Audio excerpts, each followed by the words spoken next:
Nandito na ako nakatira, anak, kila Bimbo. Meron akong roommate, dalawa kami sa kwarto.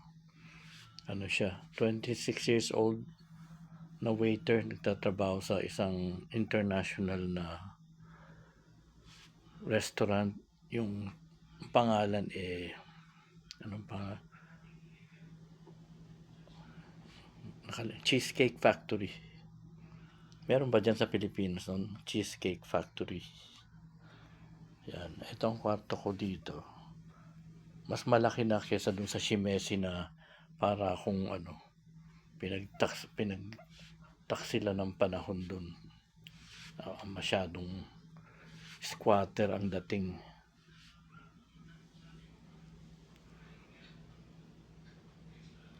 Ito ang loob ng kwarto ko. Display ang bag na yan. Hindi yan akin.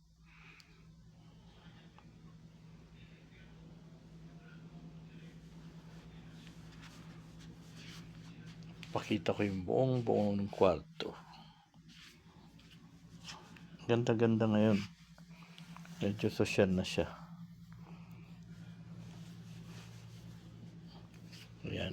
Sasara ko na yung kurtina. Ganito magiging itsura niya. Ayan.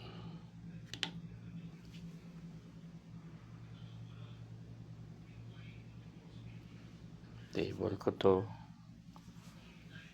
Ayan siya. Ayan ang pintuan papalabas.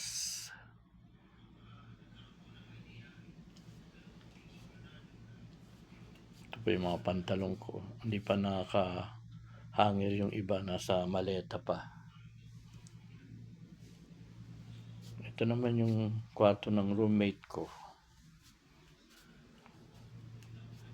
Marami siyang pagkain. Nililinis ko nga itong area niya pag kikita kong dugyot na dugyot.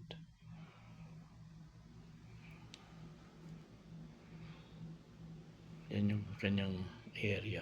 Kama niya yan. Ano,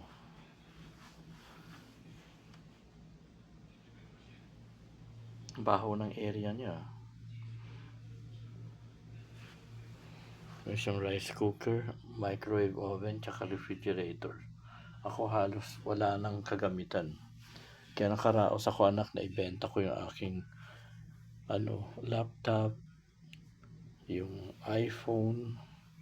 Naibenta ko rin yung aking TV, refrigerator, lahat.